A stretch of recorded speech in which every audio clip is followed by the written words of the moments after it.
Today in our government class, we are looking at Clifford's Constitution. We considered Nigerian Council in our previous class under the Constitutional Development. So this man called Sir Clifford.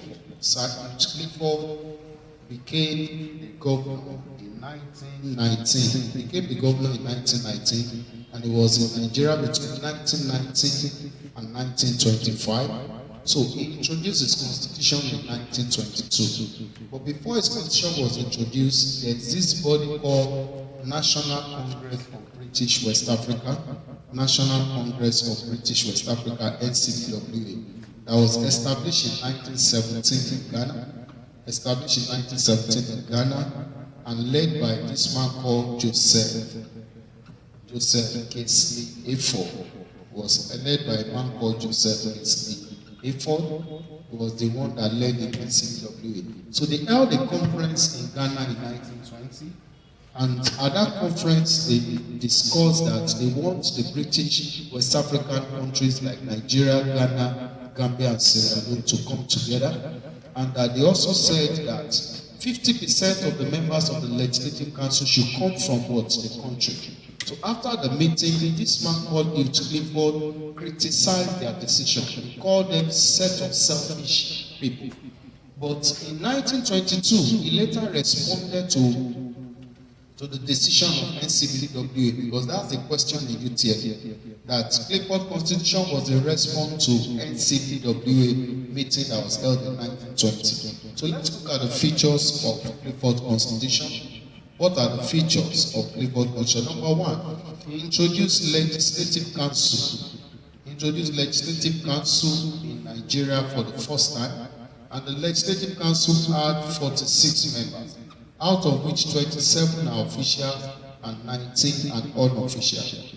Out of the 19, only 10 were Nigerians, and out of the 10, 4 of them were elected, 3 from Lagos and 1 from Calabar. Again, I said the Legislative Council had 46 members, 27 official. All these people were Europeans.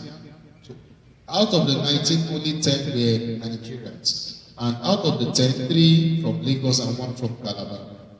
Number 2, the feature, it had got an executive council with no Nigerian, an executive council with no Nigeria. So Clifford Constitution had executive council and there were no Nigerians in that council. Now, another feature, which is the major feature of Clifford Constitution, is elective principle. Elective principle, that was the major feature. I'm writing it in capital letter because it's the major feature of Clifford Constitution.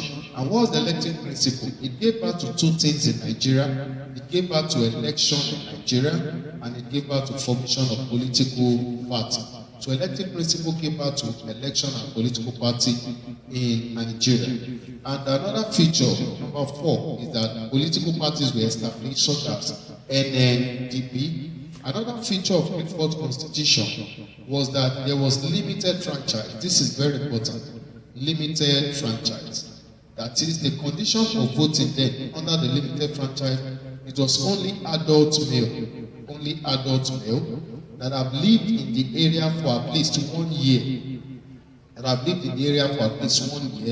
and their annual salary is at least £100, or they have properties worth of £100. Again, the limited franchise, only adult male that have lived in the area for at least 1 year, and their annual salary is at least £100, or they have a property worth of £100, we are allowed to vote, which means that there was disenfranchisement.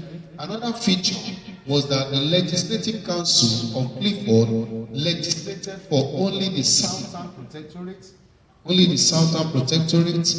and the Lagos Colony. So the Legislative Council was for the Southern Protectorate and Lagos Colony, which exempted the Northern Protectorate. And that was the origin of what divide and rule principle in Nigeria, which gave birth to ethnicity problem. So these are the basic features of Clifford Constitution.